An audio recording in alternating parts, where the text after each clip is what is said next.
two brothers who are the sons of a tailor who worked for the wealthy. One time the King Frederick II asked the tailor to make him clothing. The kingdom was young and the new empire needed new fare. He was lucky he was appointed. His sons who were apprentices of being a tailor were looking in glee. The new king was appointed and he would appoint their father and his men to work with him in his new kingdom.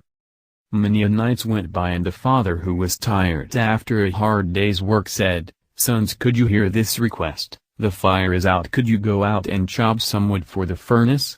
The sons eagerly agreed. The youngest son was more idealistic. He was more satisfied and happy with himself. He was very skilled in making small clothes and was very precise. His older brother was more sardonic and serious. He was alive when his mother was killed. This trait carries over the years. Even so, he was ready to be an apprentice as a carpenter. He was interested in making wooden furniture, and was a good painter. The older brother, who was stronger, chopped away as much as he could carry. The young one was nearly halfway done. He could not carry as much anyways. After a while the younger brother was wary of wolves and foxes. He heard the tales of his brother saying it after their first day on the woods. When the two were about halfway on their house, the older brother noticed a sound. It was familiar. It was a sea-eagle. It carried a crown. Confused, the two went over. They lived in the middle of the country. There was no river near them and the sea-eagles never went out at night. After a while the eagle spoke, "Man, why do you stare so? My wine glass is empty. I need to refill it." The brothers were startled. They have never seen a talking animal. They asked again what was wrong, so the eagle said, "Oh, I saw what you were doing. I saw the king, King Frederick, appoint your dear dad. I just happened to want one of those trinkets. The first one, a golden mantle, the second one, a golden trinket, and the third a golden dagger. Each of them are found in the basement of a cursed room from a castle in the north of the kingdom." The young brother was shocked. What could he do? The older brother laughed. He was not in any mood to argue and said, "You feathered imbecile, we would never comply with those ends. The new king gave our father a place in the kingdom, and doing so will get him hanged." The old eagle, who was not startled by him, turned him into a mouse. "No," said the young brother, and begged him to bring him back. After a while the eagle smiled and turned him back. The older brother was scared of his wits. He never wanted to experience again, and both took their workload back to their father. "Young ones, were you playing? When I was young I would take my workload and return immediately. Be faster next time." Their father was sturdy, and strong, and fairly tall. His finesse belied his power. The younger brother said, "Please father, we're talking among ourselves." He responded, "Well, it is late, you should go to bed." The older brother was in too much shock to talk. He has never seen magic, but he knew what he had to do. The next day both returned to the castle. A guard asked them, "Young ones, what is your business? This is not playground. What do you inquire this early in the morning?" The older said, "We came from our father. He is the tailor and is requested to join the Royal Tailors Guild to make clothes, and he needed us to go in the castle to take a new spin wheel." The guard responded, "Well, I don't believe this. I have seen what goes in and out of this building. Anyone who goes in will die. It's a cursed castle. I stand guard until we can seal it." Then a light flashed, and then in a flash the guard turned into a green frog. The eagle said, "Well, this guard will not harbor any bad will anymore. Continue in the cellar of the castle or I will turn you into ants." After that they opened the castle door. Both of them went in and opened the cellar door. There was another huge metal door.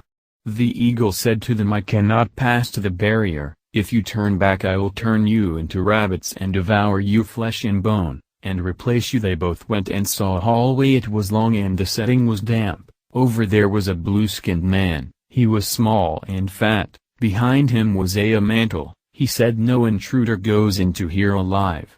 The older brother was furious. He was ready to fight. He had his knife ready. The blue man was not scared. He went and charged. Both of them wrestled, and exchanged blows. His younger brother went and stabbed him in the back, out of fear. His brother was pleased by this and grabbed the mantle.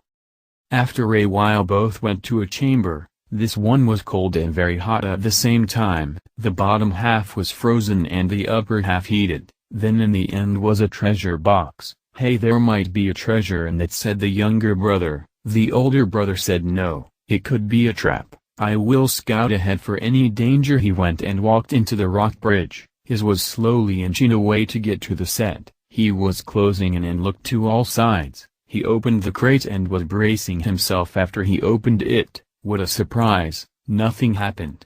And walked to the end of the bridge with a golden trinket at hand. Both looked at each other and chuckled and went by. What else could worry them? One more trinket. The next hallway was bleak. There was a more and it bubbled. There was a smell of dead bodies in the room. The smell was like cows and wild boar. A knight was in the room. He was very tall and was surprised. Wait, how did a small portion like you make it in the second room's trap? He was looking and figured out in chivalry that he would not go on and fight little kids head on, so instead felt merciful and took out an arrow. Well, okay, since you were too light to trigger the trap in the main door, and anyone that faced me was killed in my old chamber, I will make this a quick death. After all, I want to congratulate you for being the first people to made to me. A small trinket like you will be enough. The brothers were scared. How could they have known their opponent was this powerful? They would never make it out alive. He shot his arrows lazily and missed them, never expecting him for anyone to make it so far, into the third chamber. The small one went and took the dagger. After all, he was used to fighting opponents who were top level, so he took out his sword and began attacking. He was angry and went after his older brother. Both of them got legs and ran like they never ran before, with the tall knight chasing after them, damning his cocky demeanor. After that they ran as fast as they could through all the hallways until they reached the end. When they stopped, the knight said from the barrier, "Listen, after you get older, I will get you to come back here and fight me in a real match." And then he left. The eagle said, "Ah, you made it. I knew the barrier triggered by weight. I just needed to make sure. Give me the trinkets."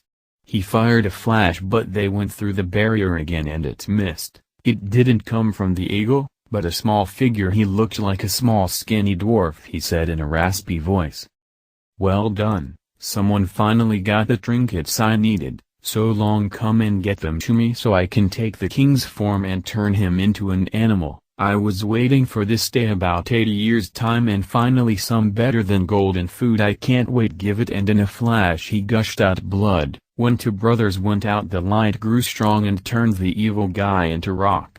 And where the eagle went was replaced by a king. He looked and said, "I am Heinrich. I was turned into an eagle from this dwarf. I was the first in line from this kingdom. He took control of my mind. He needed my royal blood to turn to my brother the king. You went past the cursed knight. I guess your way didn't trigger any of the traps. Most people that went in there had the door closed and asked for 2 souls of more. They went outside and saw a yell. Their father yelled, "Paul! Elias! To the younger and older brother, I need you to get over here and help me with the equipment." They saw the carriage and the horses. Their dad noted their follower and said, "It's Heinrich.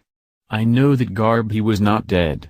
After a while people came over and noticed the king and greeted him. The king responded, "I need to speak to my brother. He was not ready to be the king yet. I will tell him I will take the throne back until my death." And the barrier of the North Castle, the portal, is just a wall. No one can die from it anymore. Their father noted the trinkets and said, "Where did you find those things?